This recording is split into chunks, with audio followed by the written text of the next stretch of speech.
Diascofoot, le miroir du football de la diaspora congolaise.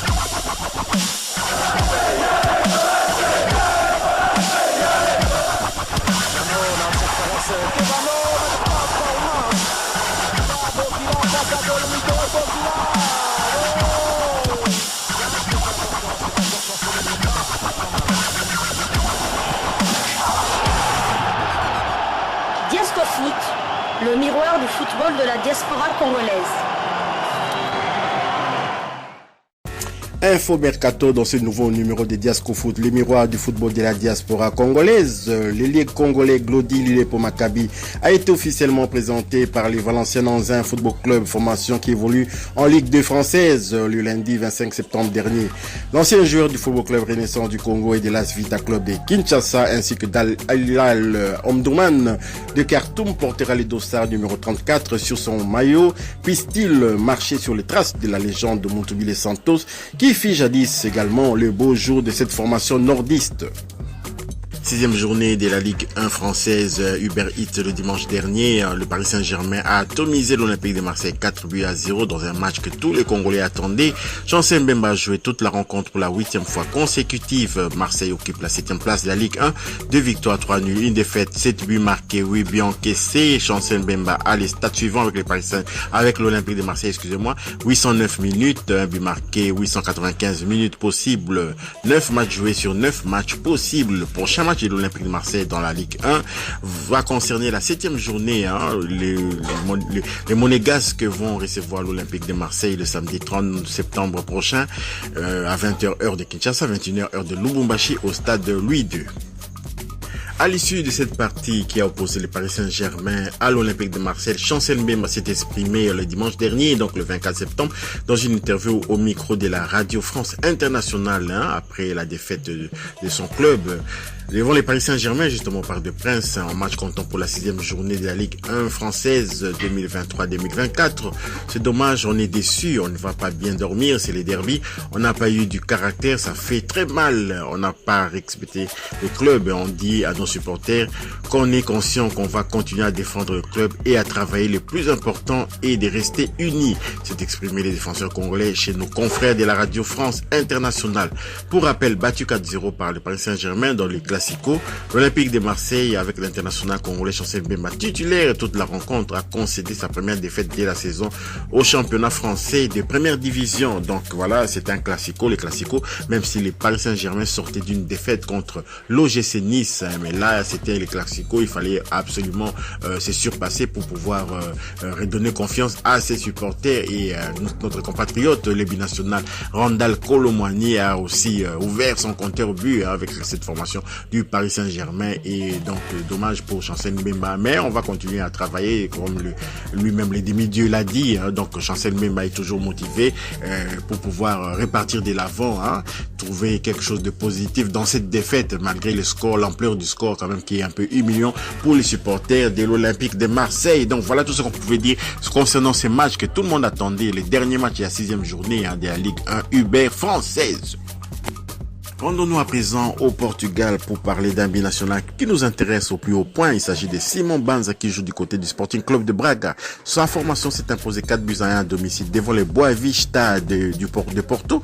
Le dimanche 24 septembre dernier, un match comptant pour la 6e journée de la Liga Portugal Buin 2023-2024. Aligné dans le 11 de départ du Sporting Club de Braga par son entraîneur, Simon Banza s'est illustré en inscrivant le deuxième but de son équipe à la 37e minute de jeu, sa 4e réalisation de la saison au championnat portugais, 4-1, score final. Nouvelle victoire permettant au Sporting Club de Braga d'occuper la 6e place au classement de la Liga Portugal Buin après 3 victoires, 1 match nul et 2 défaites avant la prochaine journée prévue en déplacement le 28 septembre prochain face à Estrela. Pour rappel, Simon Banza avait déclaré dernièrement lors d'une sortie médiatique qu'il était prêt à représenter la République démocratique du Congo à la prochaine Coupe d'Afrique des Nations en Côte d'Ivoire entre janvier et février 2024. Éliminatoire de la CAN Senior Dames Maroc 2024, premier tour, les Léopards de la RDC renversant devant les Amazones du Bénin. Souvenez-vous, au match aller, la RDC s'était imposée par 2-1. On a fait un peu craint qu'au match retour, la RDC ne puisse pas conserver ce score et pouvoir ainsi se qualifier pour le prochain tour. Les Léopards Senior Dames se sont qualifiés pour le second tour éliminatoire de la Coupe d'Afrique des Nations Dames Maroc 2024 le mardi 26 septembre au stade Mathieu Kérékou de Cotonou après leur victoire 2-1 sur les Amazones du Bénin en manche retour du premier tour. Ça passe pour les Congolaises après leur victoire 2-1 comme je le disais lors de la manche aller du côté de Kinshasa le 22 septembre dernier au stade de Martyrs de la Pentecôte. Les Léopards Senior Dames de la République démocratique du Congo ont récidivé en battant de nouveau sur le même score de 1-2 les Amazones du Bénin après avoir mené au score 1-0 lors de la manche retour. Merveille Kajinga à la 31e minute de jeu et Naomi Kabakaba à la 34e minute de jeu ont inscrit les 2 buts congolais. Plus rien ne sera marqué par la suite. Au second tour, la République démocratique du Congo affrontera la Guinée équatoriale qui s'est qualifiée après le désistement de la Libye. Les rencontres aller-retour se dérouleront du 27 novembre au 5 décembre 2023. Donc voilà donc les Léopards Dames qui étaient renforcés par un contingent de la diaspora venu quand même de Turquie en majorité et cela a permis que pour une fois que la RDC puisse vraiment caracoler comme ça en tête lors de ces doubles confrontations contre les Béninoises, contre la Guinée équatoriale, ça sera une autre paire de manches parce que même dans la Champions League de féminine, on voit quand même les formations de la Guinée équatoriale vraiment s'illustrer et on ne sait pas vraiment comment prendre cet adversaire, mais on va tâcher quand même de travailler. On a remarqué quelques lacunes au niveau du coaching quand même et c'est là aussi doit vraiment être renforcé pour que la RDC puisse espérer aller à cette CAN au Maroc 2024, ce qui serait une bonne chose quand même pour le pays et cela n'est plus arrivé depuis fort longtemps. Donc félicitations à nos Léopards Dames qui se sont imposés ainsi contre le Bénin dans le stade Mathieu Kérékou, le nom de l'ancien président béninois. Donc je l'ai dit, mais de toutes les façons, une victoire, on ne peut pas cracher dessus, quelle que soit la manière dont on l'a obtenue. Toujours est-il que le match était équilibré, il y avait de l'engagement de part et d'autre. C'était un match, sauf à un moment donné, il y a eu cassure des rythmes, et surtout avec un arrêt de plus ou moins un quart d'heure, on nous a un peu mis en désarroi. Justement, je ne sais pas dire qu'est-ce qu'il en est, surtout que je ne suis pas administratif. J'ai vu, il y a eu arrêt du jeu pendant plus ou moins un quart d'heure. Ça, c'est la question, je pense, qui est destinée aux officiels. Et les quelques membres, peut-être nos frères béninois. Parce que j'ai pu suivre quelque chose, quelqu'un disait que nous devons faire des réserves.